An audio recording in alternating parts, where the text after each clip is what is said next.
Hello and welcome back to Talon 101. This time we're going to talk about while standing 3+4-3. This move has been in and out of Hwoarang's move list. Now it's back in Tekken 8, and this is a safe mid string that you can throw out, or you can use the first hit to enter back turn and throw out any of these safer versions of the Plasma Blade, or you can straight up Fox Step and be on your way.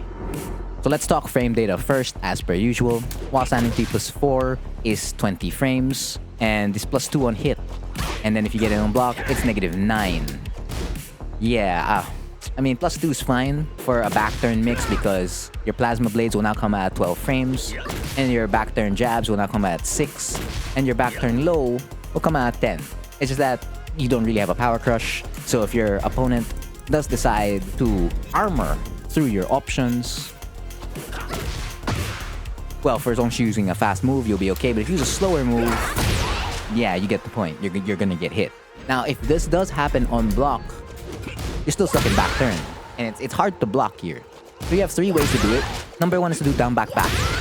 So you do down back, and then you do back right away. Now, depending on the move your opponent is doing, you may or may not be able to block there. So against Alisa's up back 2, her high power crush, which comes at 16 frames, no dice. And then the other way you can do it is down into back. So you're gonna crouch momentarily and then hold back so you can stand block.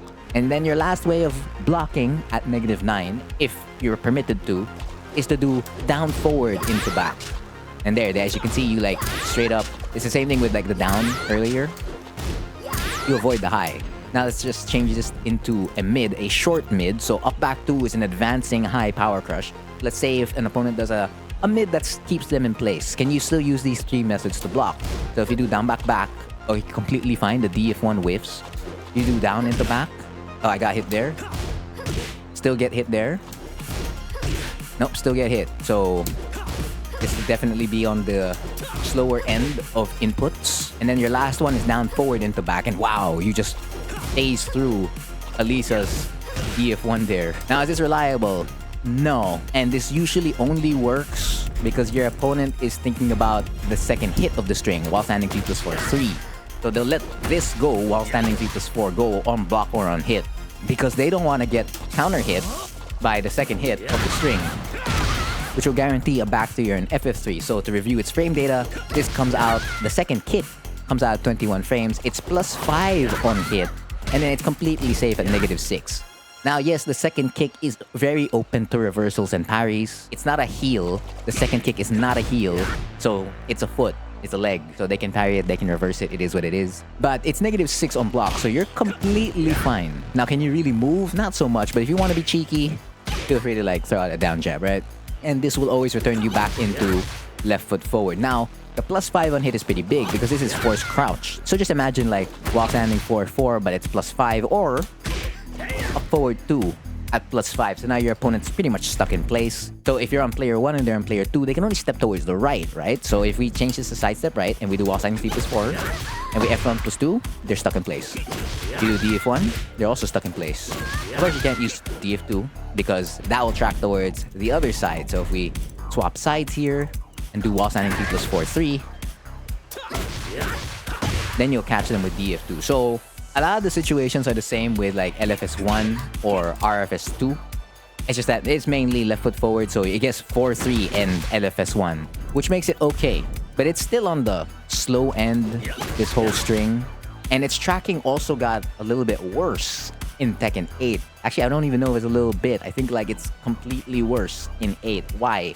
Because this move used to be paired up with like down back 3. So if you hit an opponent, it was 0 on hit, right? Now it's -1 on hit, and if you throw it out, well, as you can see, Alisa just walks that. Not even the second hit catches. Both ways. What if I just up the frame data? So I go +6 after a down jab. Oh, how about the other down jab that puts you at +7? Oh, so like, it doesn't really track as much anymore compared to 7. So it's very linear, but it is still something you can throw out after, let's say, counter hit down back 3. Because there's nothing your opponent can do to challenge this. So like if I power crush, right? And we throw out counter hit down back 3. See, you can get your back turn mix if you want. Or you can get the full string.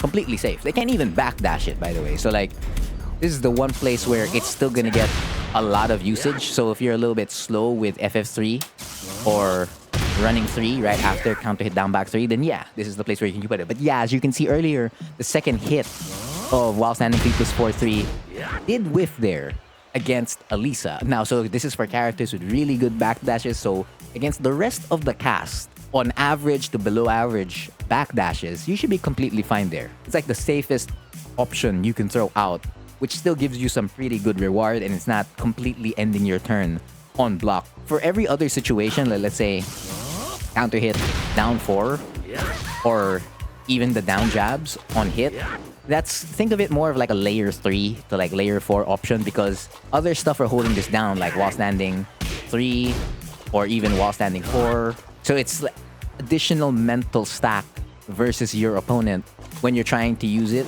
with moves that put you in force crouch. And then if you're just trying to use it in neutral, kind of think of it like just frame skyrocket. It's just that instead of it launching the opponent, you are either going to get plus frames into force crouch, or if not plus frames, knock down into extra damage / okizeme.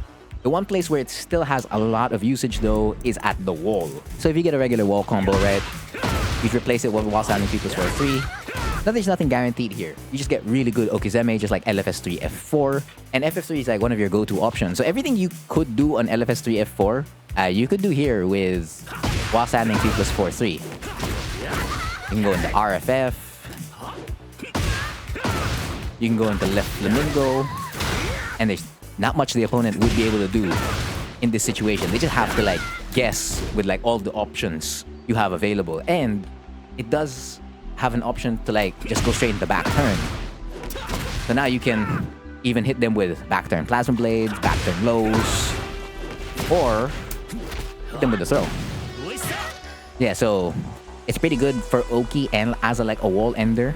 And it does floor break. So if you are at the wall, or if you're in open and you find yourself just right over here and you're in a floor blast stage or a floor break stage, you could do that immediately if you'd like. But besides that, there isn't really much to say about while standing 3+4-3. So just think about this video as like a refresher of sorts, because there isn't that much to go in depth with it. Like, if you want to use this move, great, but you can't use it like all the time. But feel free to experiment with it if this is like your kind of jazz.